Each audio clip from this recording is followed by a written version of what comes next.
sionisme. Alors, c'est quoi le sionisme? Je vais d'abord dire, le sionisme, au départ, il se veut une réponse à l'antisémitisme. J'ai expliqué que c'est la plus terrible des réponses à l'antisémitisme. Mais avant de dire ça, c'est quoi l'antisémitisme et d'où viennent les Juifs? Là, on rentre dans la méta-histoire. C'est-à-dire que sur le passé antique des Juifs, beaucoup de choses sont légendaires. L'arrivée des Juifs de Mésopotamie, l'entrée ou la sortie d'Égypte, tout ça, ça n'a pas existé. La conquête sanglante de Canaan par Josué, qui est aujourd'hui la justification pour les colons de l'occupation de la Cisjordanie. Ils disent Dieu a donné cette terre au peuple juif, ça n'a pas existé. Les Hébreux étaient un peuple autochtone, ils ne se sont pas conquis eux-mêmes. Le grand royaume unifié de David et Salomon, et quand j'étais élève en 6e, il fallait apprendre par cœur le plan de ce temple. À l'époque, Jérusalem était un petit village de l'âge de fer, peut-être de quelques centaines d'habitants, donc le grand temple, le roi Salomon, la reine de Saba, tout ça, ça n'a pas existé. Et pourtant, aujourd'hui, à Silouane, à Jérusalem-Est, on détruit les habitations des Palestiniens, on judaïse à marche forcée ce quartier palestinien au nom de la Bible. Les Israéliens ont décidé que le roi David avait vécu là, donc on fait la maison du roi David, le parc du roi David, le musée du roi David. Le roi David, s'il a existé, était tout au plus un conducteur de troupeau. Dans la mythologie sioniste, on dit que les Juifs ont été massivement expulsés au moment de la destruction du temple Partitus, donc en 70 après Jésus-Christ. Il n'y a pas de trace historique de cette expulsion. La religion juive était dispersée depuis très longtemps, il y avait des Juifs partout dans l'Empire romain. Donc ça veut dire quoi? Ça veut dire que les Juifs aujourd'hui sont massivement descendants soit de Romains, de citoyens romains convertis au judaïsme pendant l'Empire romain, soit de conversions ultérieures, par exemple les Berbères d'Afrique du Nord, ancêtres des Juifs du Maghreb, ou l'Empire khazar, qui était un empire à la fois turc et slave, ancêtre des Ashkénazes, dont je suis. Vous voyez que je n'ai pas vraiment le type proche-oriental, et pourtant, aussi loin que je puisse remonter, je suis juif de tous les côtés. Donc les Juifs sont très massivement des descendants de convertis, et alors qui sont les descendants des Judéens de l'Antiquité? C'est ceux qui n'ont pas bougé et qui ont toujours vécu là, c'est-à-dire les Palestiniens. On est donc en pleine méta-histoire, et on a un discours biblique, un faux discours historique, qui a servi de justification à une conquête coloniale. Qu'est-ce que c'est que l'antisémitisme? On ne doit pas tout mélanger, parce que quand on entend des gens d'extrême droite brandir l'antisémitisme et tout, on est un petit peu aujourd'hui en plein délire. Au début, il y a assez clairement l'antijudaïsme chrétien. Ce sont les chrétiens, quand ils l'emportent à partir du IVe siècle, qui vont décréter contre les Juifs toute une série d'interdictions. Donc, à ce moment-là, le judaïsme qui avait été prosélyte s'enferme, il va cesser d'être prosélyte et de faire des convertis. Le christianisme, contre lui, va décréter des stéréotypes racistes, le peuple déicide, va commencer des expulsions, des confiscations, va interdire aux Juifs la possession de la terre, et va les confiner dans des métiers comme l'usure ou la banque, ou les métiers d'intermédiaire entre le seigneur et la population, qui vont généraliser la haine contre les Juifs.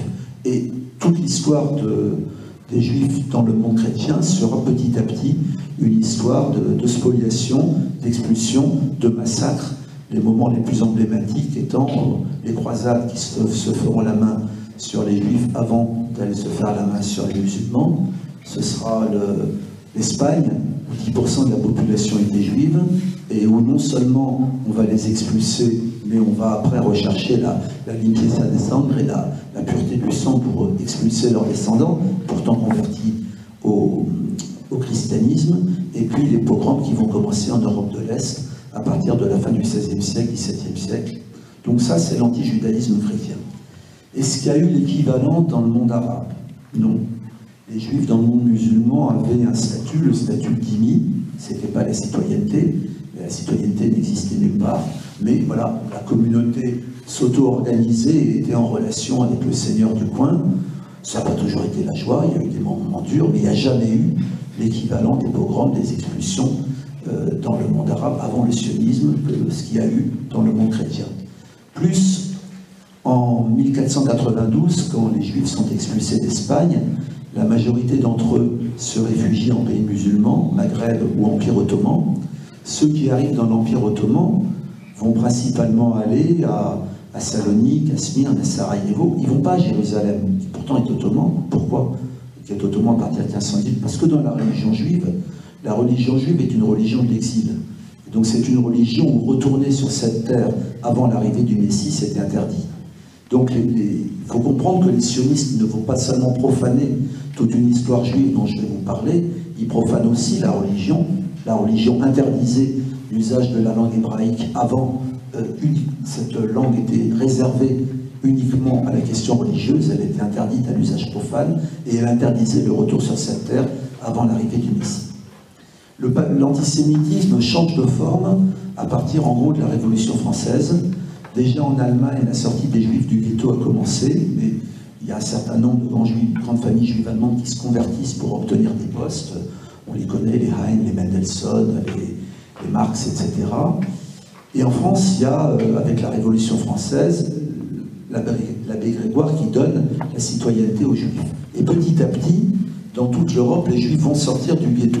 C'est là que l'antijudaïsme chrétien se transforme en antisémitisme racial, c'est-à-dire que les Juifs vont devenir la minorité invisible, celle qui empêche la pureté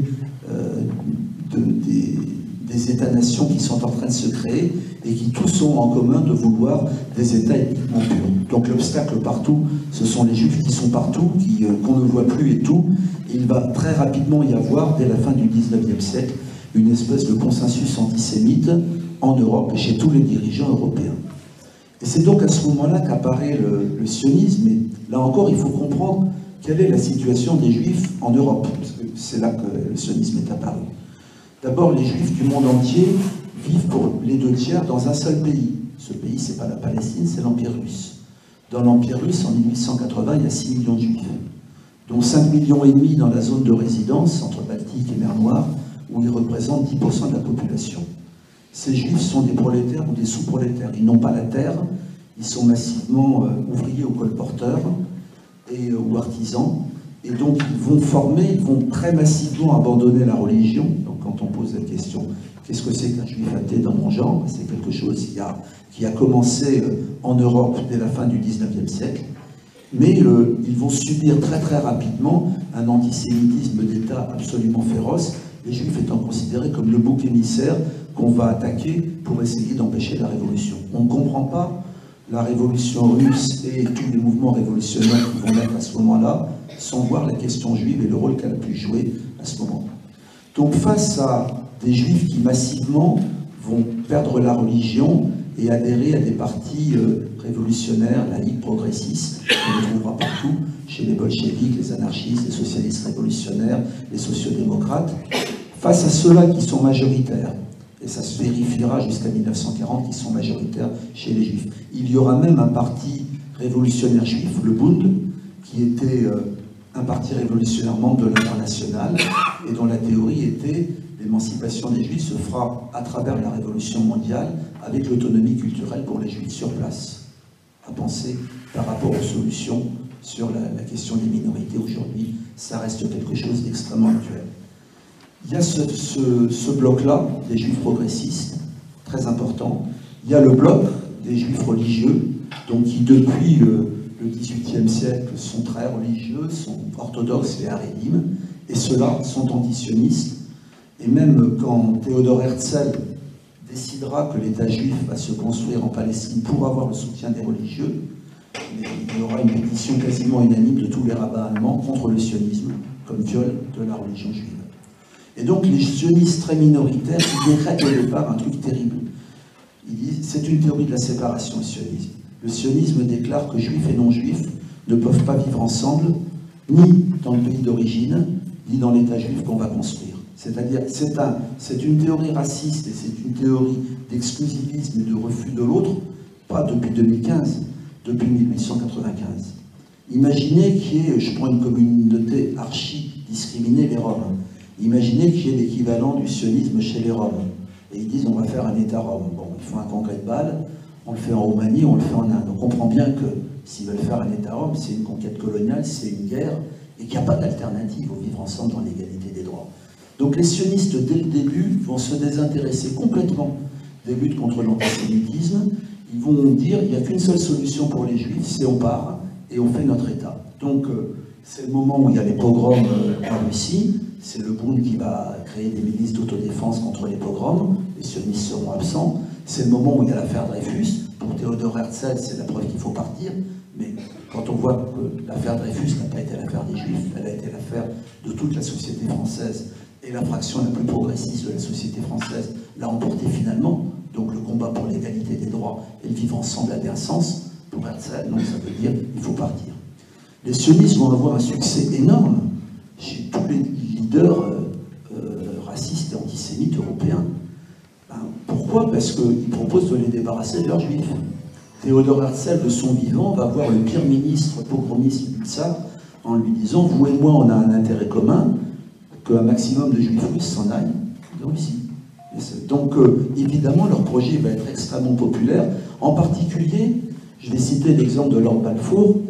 Lord Balfour est Premier ministre d'Angleterre en 1905, antisémite, chrétien sioniste, c'est-à-dire il appartient à cette aile des évangélistes qui considèrent que les Juifs doivent rentrer en Terre Sainte, ça favorisera la deuxième arrivée du Christ, et ils doivent chasser le mal, c'est-à-dire Armageddon, les Arabes, et bien évidemment après, il faut qu'ils se convertissent à la vraie foi, sinon ils disparaîtront. Donc les chrétiens sionistes sont des antisémites, ils vont jouer un rôle majeur, parce que Balfour appartenait à ce courant-là en 1917, mais ils jouent un rôle majeur aujourd'hui en donnant des millions ou des milliards de dollars à la colonisation. Donc Balfour, 12 ans après avoir fait des déclarations violemment antisémites à Londres contre ces juifs pouilleux polonais qui venaient semer la révolution à Londres, il envoie au moment où l'Angleterre est en train de conquérir la Palestine, une lettre à Lord Rothschild, un choix qui n'est pas tout à fait neutre, disant on va vous donner un pays. Est-ce qu'il y a une contradiction entre le Balfour antisémite et le Balfour sioniste? Non. Pour Balfour et pour tous les leaders antisémites européens, les Juifs, je reprends l'expression d'Hannah Arendt, étaient des parias asiatiques inassimilables en Europe.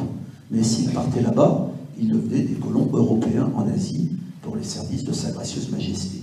Donc le sionisme sera appuyé par tous les puissants. Dès le début, le sionisme va être un colonialisme très particulier. C'est un colonialisme qui ne vise pas à asservir le peuple local, le peuple autochtone. Il commence par nier son existence, la fameuse phrase meurtrière de Israël Zangwill, une terre sans peuple pour un peuple sans terre. Donc quand on dit une terre sans peuple, ça veut dire que les Palestiniens n'existent pas. Et les colons sionistes vont arriver comme si les Palestiniens n'existent pas, exactement avec cette mentalité-là. Mais c'est un colonialisme qui ne veut pas asservir les Palestiniens, qui veut les transférer. Si vous regardez cet extraordinaire film de Maryse Garbour, La Terre par l'Arabe, vous verrez que la théorie du transfert, donc de l'expulsion des Palestiniens, était majoritaire chez les sionistes dès les années 20. Et sinon, si on ne peut pas les expulser, il faut en faire les Indiens du Proche-Orient, parqués dans leurs réserves ou Bantoustan, et c'est ce qui s'applique aujourd'hui en Cisjordanie. Il faut comprendre qu'aujourd'hui, quand on a les paroles que je tiens, on est évidemment instantanément traité d'antisémite si on égoïe, j'emploie volontairement ce mot, traité de juif traître ayant la haine de soi ou de juif nazi quand on est juif. Mais souvent, on nous dit, mais enfin quand même, il y a des tas de gens qui sont allés là-bas et qui n'étaient pas du tout, pour des raisons humaines, ils n'avaient aucun endroit où aller, c'est absolument vrai. Et Israël est un rempart, est un endroit où on peut sauver les juifs. Là-dessus, quand même, sachez que toutes les institutions qui ont expulsé le peuple palestinien de son propre pays sont antérieures de 40 ans au génocide nazi. La Banque coloniale juive, elle est créée en 1898. Le KKL, le Fonds national juif, celui qui plante des arbres sur les cailloux en dessous desquels il y a des anciens villages palestiniens, il est créé en 1901. La Histadrout, le syndicat dont l'article numéro 1, c'est la défense du travail juif, et dont le premier mot d'ordre, c'était boycotter les magasins arabes achetés juifs, c'est fondé en 1920. La Haganah, l'ancêtre de Tzahal, fondée en 1920. L'agence juive, 1928, et on pourrait continuer.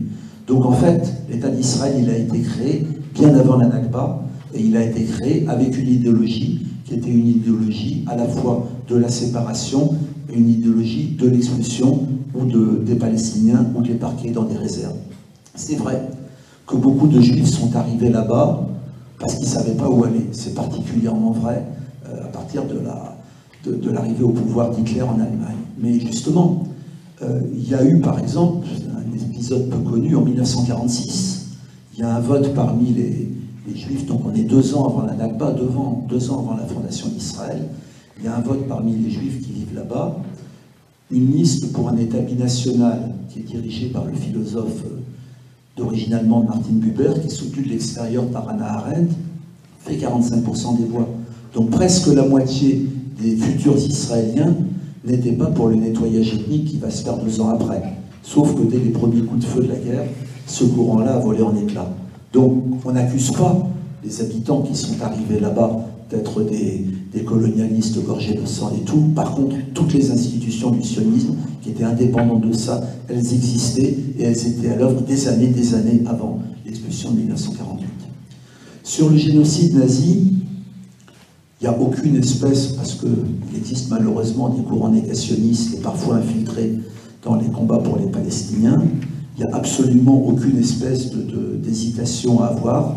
Le chiffre de 6 millions de morts est probablement sous-évalué. La Shoah par balle, ce que les Einsatzgruppen ont fait, c'est probablement aussi très sous-évalué. On a souvent parlé uniquement des camps d'extermination.